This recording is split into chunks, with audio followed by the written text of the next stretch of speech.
नमस्कार दोस्तों, मैं डॉक्टर प्रवीण द्विवेदी अपने इस चैनल में आपका स्वागत करता हूं। तो प्यारे मित्रों, हम लोग पढ़ रहे थे पर्यावरण टॉपिक और पर्यावरण में हम लोग स्टार्ट किए थे पारिस्थितिक तंत्र इकोसिस्टम के बारे में। तो आज हम ये सेकेंड लेक्चर ले रहे हैं। इसके पहले हमने पहले लेक्चर में इसकी बेसिक चीज़ों को बताया है। तो प्लीज़ जो प्यारे मित्र मेरे नए यहाँ पर चैनल पे हैं तो आप लोग इसके पहले वाले लेक्चर को देखिए, इसके बाद ही इस लेक्चर को आप समझिएगा, अन्यथा ये आपको बिल्कुल समझ में नहीं आएगा। तो प्लीज़ आप इसके पहले उस लेक्चर को देखिए, तभी इस लेक्चर को देखिए। और चलिए, आज एक नया टॉपिक है, बहुत इंपॉर्टेंट टॉपिक है। इसको एग्जाम पॉइंट ऑफ व्यू के लिए बहुत ही इंपॉर्टेंट टॉपिक है। तो प्लीज़ आप एक एक चीज़ों को नोट डाउन कर लें, बहुत ही अच्छे से। आप पहले स्क्रीनशॉट लेकर इसको आप फिर नोट्स बनाते हुए जाइएगा। साथ में कोशिश करिए कि समझने की कोशिश करें यहाँ पर, क्योंकि मेरा फोकस यहाँ पर समझाने पर है। इन्वायरमेंट जैसे टॉपिक को मैं आपको समझाकर पढ़ाने की कोशिश कर रहा हूँ। तो आप लोग समझने पर फोकस करिए, साथ में आप नोट्स मेरे हिसाब से जैसे मैंने बनाया है वैसे ही बनाते चलें। तो चलिए शुरू करते हैं एक नई चीज़ पारिस्थितिक तंत्र में। मैंने पिछले लेक्चर में बताया था कि मैं आप लोगों को एक टॉपिक स्टार्ट करूँगा, ऊर्जा का प्रवाह। तो पारिस्थितिक तंत्र में ऊर्जा का किस तरह से एक टॉपिक इस लेवल पर, मतलब एक पोषण स्तर से अंतिम पोषण स्तर तक ऊर्जा किस तरह से स्थानांतरित होती है, इसके बारे में हम आज जानेंगे। देखिए, मैं आपको बेसिक चीज इसके पहले लेक्चर में बताया था, उत्पादक, उपभोक्ता और अपघटक, जो हमारा पारिस्थितिक तंत्र की तीन कड़ी होती है। तो उस कड़ी में किस तरह से ऊर्जा एक स्तर से अंतिम स्तर तक जाती है, ये बताया गया। एक साइंटिस्ट हैं, उनका नाम है लिंडेमान करके। तो लिंडेमान ने ऊर्जा का प्रवाह एक पारिस्थितिक तंत्र में एक स्तर से दूसरे स्तर तक कैसे होता है, उन्होंने बताया। लिंडेमान ने, पूछा जाता है क्वेश्चन कि किसने ये कॉन्सेप्ट दिया था, तो इन्होंने 10% का नियम दिया था लिंडेमान ने। इन्होंने क्या बताया कि जो हमारा पारिस्थितिक तंत्र होता है, पारिस्थितिक तंत्र में सबसे नीचे होती है घास, मैंने आपको बताया था, जिसे उत्पादक भी कहा जाता है। और इसके जो खाते हैं, इनको खाने वाले जो हरे पेड़ पौधे होते हैं उनको बोला जाता है उपभोक्ता। इन्हें उत्पादक बोला जाता है, जिसे प्रोड्यूसर बोला जाता है। इनको बोला जाता है आपका कंज्यूमर, है ना, कंज्यूमर बोला जाता है। इसके बाद फिर जो सबसे ऊपर होते हैं अपघटक। तो ये उत्पादक होते हैं। तो उत्पादक से लेकर के अपने अंतिम स्तर तक जो ऊर्जा का स्थानांतरण होता है वो इस नियम के हिसाब से होता है, 10% के नियम के हिसाब से होता है। ये बताया लिंडेमान ने।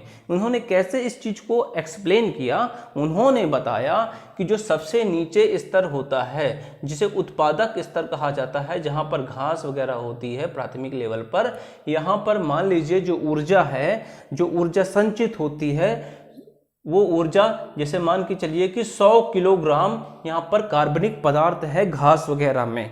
जो घास वगैरह में, घास में भी ऊर्जा होती है, सनलाइट को लेकर के पेड़ पौधे उगते हैं, उनमें प्रकाश संश्लेषण होता है। तो मान लीजिए एग्जाम्पल देकर उन्होंने बताया कि 100 किलोग्राम यहाँ कार्बनिक पदार्थ यदि घास में है, तो घास को जो खाएंगे, जिसे प्राथमिक उपभोक्ता भी कह सकते हो आप, हिरण को, तो जो प्राथमिक उपभोक्ता है उसमें जो केवल 10% ऊर्जा ही ट्रांसफर होगी। ये बताया लिंडेमान ने, 10% का नियम, केवल 10% ऊर्जा ही ट्रांसफर होगी। कहने का मतलब कि यदि यहाँ पर 100 किलोग्राम कार्बनिक पदार्थ हमारी घास, जो ग्रासलैंड है वहाँ पर 100 किलोग्राम कार्बनिक पदार्थ है, तो जब हिरण वगैरह खाएंगे तो उसमें केवल 10 किलोग्राम मांस ही वहाँ बनेगा। बाकी जो 90 किलोग्राम है वो कहाँ जाएगा? फिर ये भी तो बनती है। तो 90 किलोग्राम वो वहाँ पर जो हिरण है खा रही हैं उसमें ट्रांसफर हो जाएगी, उसमें यूटिलाइज हो जाएगी। केवल 10 किलोग्राम ही यहाँ कार्बनिक पदार्थ का उसके मांस में परिवर्तित होगा। सेम चीज फिर आगे लेवल पर क्या होगा कि जब हिरण को शेर खा लेगा तो यहाँ पर केवल 10% ही वहाँ पर शेर के शरीर में मांस के रूप में संचित होगी और इन्होंने बताया कि केवल 1 किलोग्राम ऊर्जा ही वहाँ पर शेर में संचित होगी, बाकी की जो 9 किलोग्राम होगी वो उसकी एक्टिविटी में खर्च हो जाएगी। कहने का मतलब कि लिंडेमान ने बताया कि एक प्राथमिक लेवल से, उत्पादक लेवल से जब हम उपभोक्ता लेवल और अपघटक लेवल पर ऊपर की ओर जाते हैं तो ऊर्जा का स्थानांतरण होता है। केवल 10% ऊर्जा ही एक स्तर से दूसरे स्तर पर और दूसरे स्तर से तीसरे स्तर पर जाती है। कितनी? 10%। तो 100 का 10% 10 हुआ और 10 का 10% हुआ 1 किलोग्राम। कहने का मतलब केवल 10% ऊर्जा ही ट्रांसफर होती है, बाकी 90% ऊर्जा वहां पर खर्च हो जाती है। यही कहलाता है लिंडेमान का 10% का नियम। एक टर्म मैंने यहां पर लिखा है शुद्ध प्राथमिक उत्पादकता, नेट प्राइमरी प्रोडक्टिविटी। तो ये वर्ड मैंने इसलिए यहाँ पर लिखा है कि जो घास वगैरह में जो नीचे ग्रास लैंड होते हैं, हमारे प्राथमिक उत्पादक होते हैं, वहाँ पर जो ऊर्जा संचित होती है, ऊर्जा संचित होती है घास में, यहाँ पर इसको बोला जाता है शुद्ध प्राथमिक उत्पादकता। और शुद्ध प्राथमिक उत्पादकता का केवल 10% ही ऊर्जा ट्रांसफर होती है आगे वाले लेवल पे। तो इन शॉर्ट यदि हम ये कहें कि जो हमारे टॉप कार्निवोरस होते हैं, उच्च मांसाहारी जो सबसे टॉप पर होते हैं, उनको बहुत कम मात्रा में ऊर्जा मिलती है यहाँ की अपेक्षा, घास की अपेक्षा। यही है लिंडेमान का 10% का नियम ऊर्जा का प्रवाह का। एक स्थान से दूसरे स्थान तक ऊर्जा किस तरह जाती है, ऊर्जा का प्रवाह कैसे होता है, एक दिशी, ये भी क्वेश्चन पूछा जाता है। तो प्यारे मित्रों, आई थिंक ये बात आप समझ गए होंगे कि ऊर्जा का प्रवाह कैसे होता है। आइए एक नया टॉपिक स्टार्ट करते हैं। टॉपिक क्या है? Ecological pyramid. देखिए, मैंने कल आपको बताया था कि 3 लेवल होते हैं, उत्पादक, उपभोक्ता और अपघटक।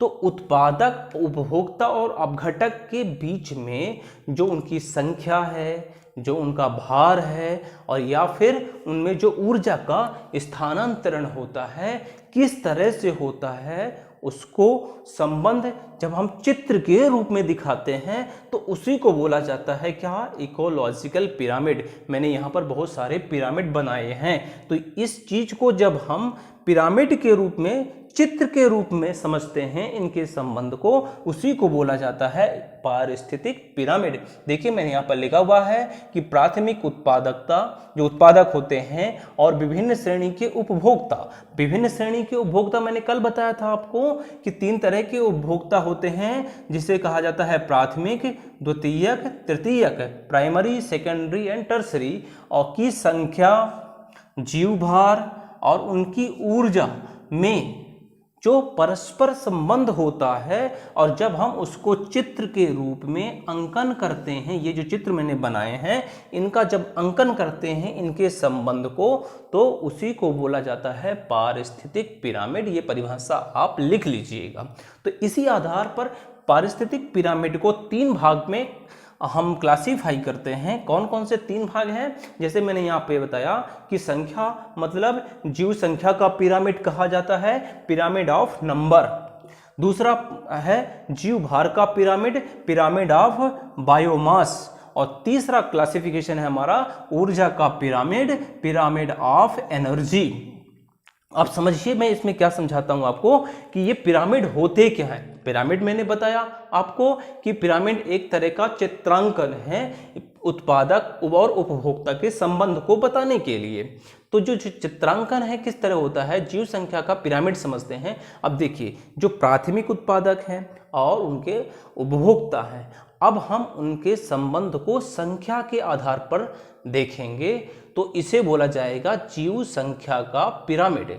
प्राथमिक उत्पादक और उपभोक्ता का संबंध, यहाँ पर संख्या के आधार पर संबंध को देखेंगे।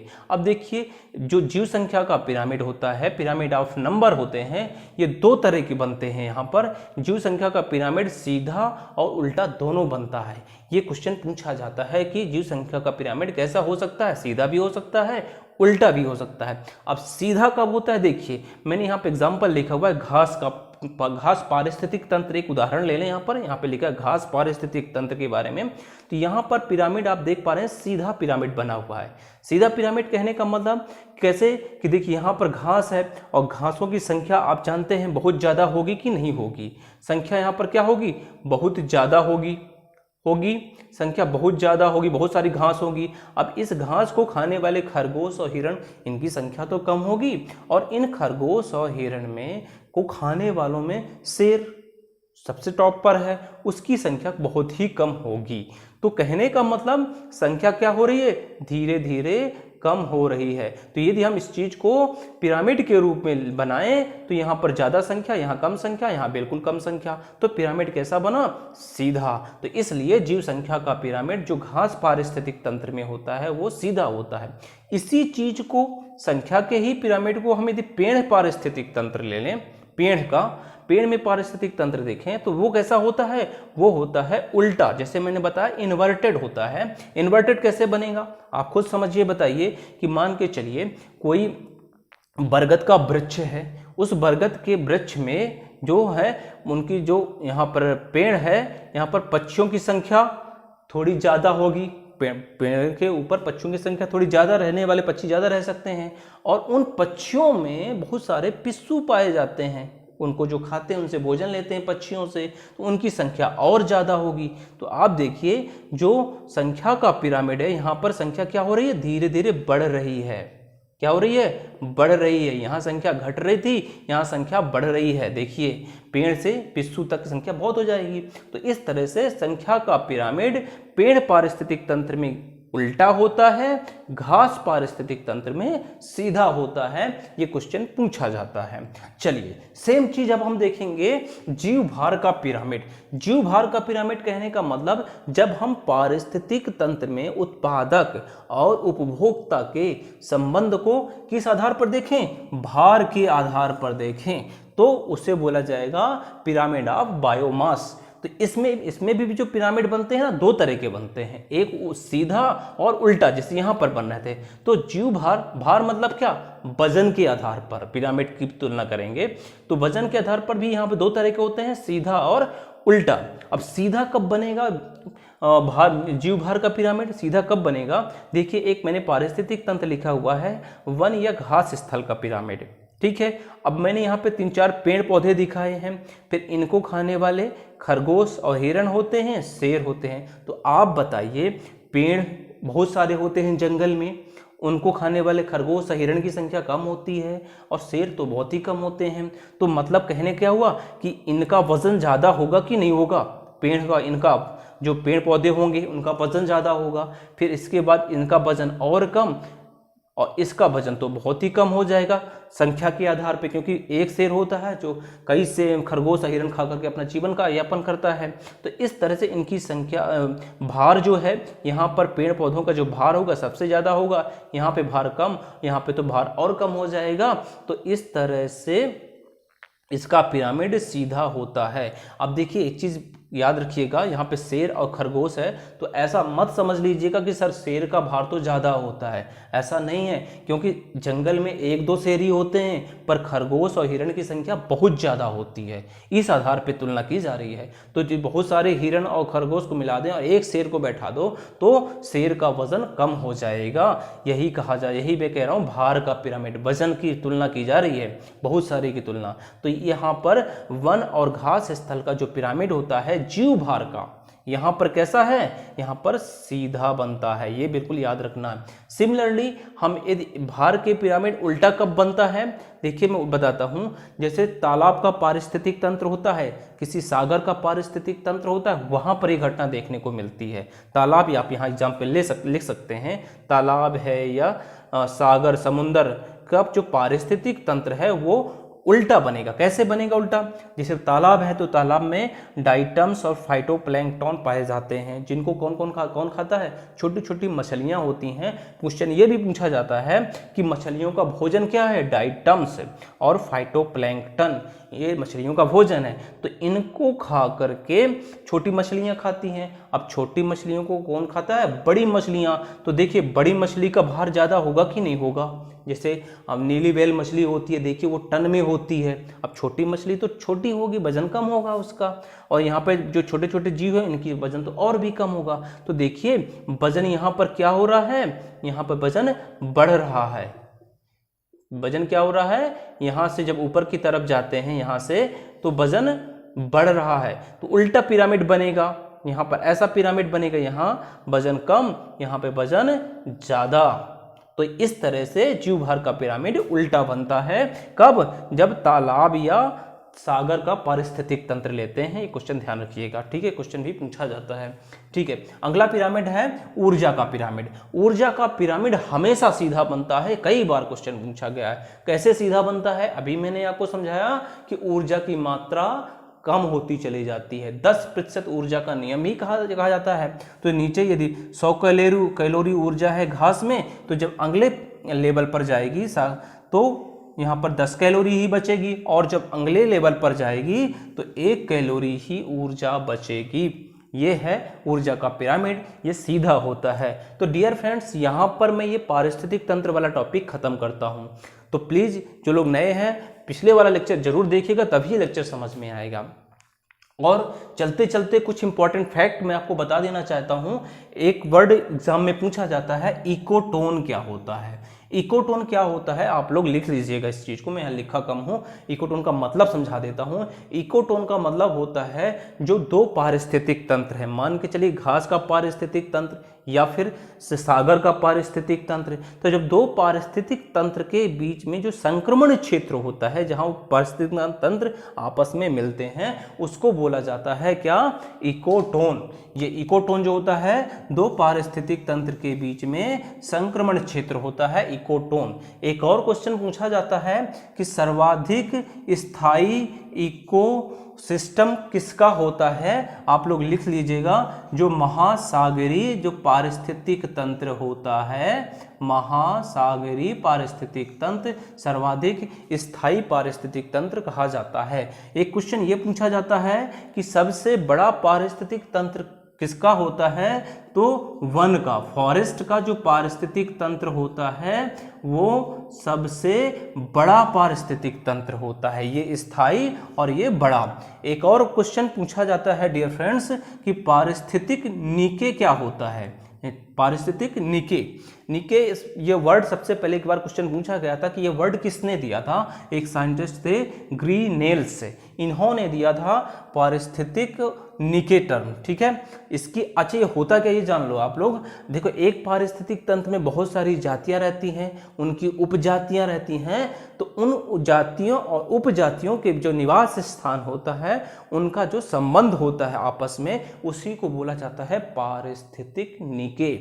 पारिस्थितिक नीके इंग्लिश में, हिंदी में जो स्टूडेंट है इसको ऐसे लिखा जाता है, पारिस्थितिक नीके।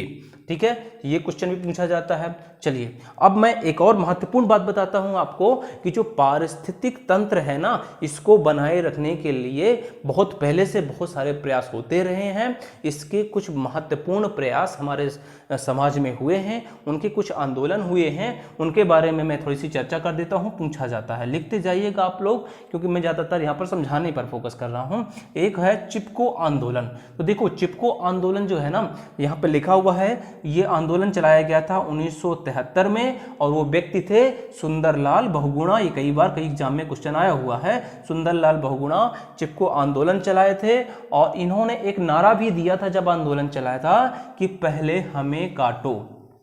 दरअसल ये कहानी जो चिपको आंदोलन की है, ये जो वर्तमान समय में जो उत्तराखंड है, उत्तराखंड का जो चमोली जिला है, वहाँ पर जो किसान थे 1973 में, वहाँ पे जो फॉरेस्ट विभाग वाले पेड़ पौधे काट रहे थे, तो उनका विरोध करने के लिए वो लोग पेड़ों से जाकर के चिपक गए थे। तो पेड़ काटने से मना कर रहे थे, और उन्होंने बोला कि पेड़ काटने के पहले हमें काटो, इसलिए इसको बोला गया, और चिपकने की वजह से इसको बोला गया चिपको आंदोलन। और एक नारा भी दिया था, पहले हमें काटो। तो जो उत्तराखंड का वर्तमान में चमोली जिला है, वहाँ पर ये आंदोलन चलाया गया था। और दरअसल जिस समय ये आंदोलन चलाया गया था, तो जो चमोली जिला था वो यूपी में आता था। तो इससे कंफ्यूज नहीं होना, वर्तमान में ये उत्तराखंड के चमोली जिला में है। एक और आंदोलन जो चिपको आंदोलन से ही प्रेरित था, वो आंदोलन था एपिको आंदोलन। अच्छा, जिस तरह से हमारे जो उत्तराखंड ऊपर है हिमालय में, कि हिमालयी राज्य है वो, उसी जिस तरह से वहाँ पर चिपको आंदोलन चलाया गया, उसी तरह से हमारे जो दक्षिण भारत है, पश्चिम घाट वाला एरिया, दक्षिण भारत में कर्नाटक के कन्नड़ जिला में एपिको आंदोलन चलाया गया था। पश्चिमी घाट वाले एरिया में आंदोलन चलाया गया था 1983 में, 10 साल बाद इसके ये चलाया गया कर्नाटक में। और जो व्यक्ति थे वो व्यक्ति पूछे जा सकते हैं एग्जाम में, पांडुरंग हेगड़े, इन्होंने ये आंदोलन चलाया था। और इन्होंने क्या किया था कि जो पश्चिमी घाट है हमारा केरल कर्नाटक वाला एरिया, यहाँ पर बहुत सारी प्रजातियाँ पाई जाती हैं, तो वहाँ जो सरकार बहुत सारे प्रोजेक्ट ला रही थी, तो वहाँ की जो पारिस्थितिक तंत्र है उसको नुकसान ना हो, पेड़ प्रजातियाँ ना काटी जाएं, उनको रोकने के लिए एपिको आंदोलन चलाया गया था। सरकार का विरोध करने के लिए जो बहुत सारे प्रोजेक्ट सरकार के द्वारा लाए जा रहे थे, तो पारिस्थितिक तंत्र वहाँ बना रहे, इसलिए तो ये आंदोलन कब चलाया गया आप याद रखिए। और जो नारा दिया गया था, ecology is permanent economy, Hindi में इसको बोलेंगे जो पारिस्थितिकी होती है ये स्थायी अर्थव्यवस्था होती है, इसलिए इसको नुकसान नहीं पहुंचाना चाहिए। ये पांडुरंग हेगड़े का नाम याद रखिएगा। एक और आंदोलन चलाया गया था नर्मदा बचाओ आंदोलन। ये आंदोलन चलाया गया 1985 में। और नर्मदा बचाओ आंदोलन जो नर्मदा नदी है वहाँ पर सरदार सरोवर डैम है, वहाँ पर चलाया गया था। सरदार सरोवर डैम के बनने के बाद जो चलाने वाले थे वो है श्री मेधा पाटकर जी थी। इनका मानना ये था कि जो सरदार सरोवर डैम बनाया जा रहा है वहाँ पर बहुत से लोगों को जो उनकी जो ज़मीन है वो छिन जाएगी, वहाँ का जो पारिस्थितिक तंत्र है वो बिगड़ जाएगा, उनको प्रॉपर मुआवजा नहीं मिल रहा है, इसलिए वहाँ पर ये डैम आगे ना एक्सटेंड किया जाए, इसका विरोध कर रही थी। पारिस्थितिक तंत्र को बचाए रखने के लिए, पर्यावरण को बचाए रखने के लिए नर्मदा बचाओ आंदोलन 1985 में श्री मेधा पाटकर जी चलाई थी। तो प्यारे मित्रों, यहाँ से मैं इन शॉर्ट पूरा लगभग खत्म कर दिया हूँ पर्यावरण को, पारिस्थितिक तंत्र को। तो प्लीज़ आप लोग अच्छे से नोट्स बना लीजिएगा, ठीक है। और लास्ट में आप लोग इसको नोट्स बनाने के बाद यदि आपको अच्छा लगा है तो please like, comment and share, ठीक है। और आप लोग पढ़ते रहें, मस्त रहें और स्वस्थ रहें। ओके, मिलते हैं अगली क्लास में, तब तक के लिए tata bye bye and take care.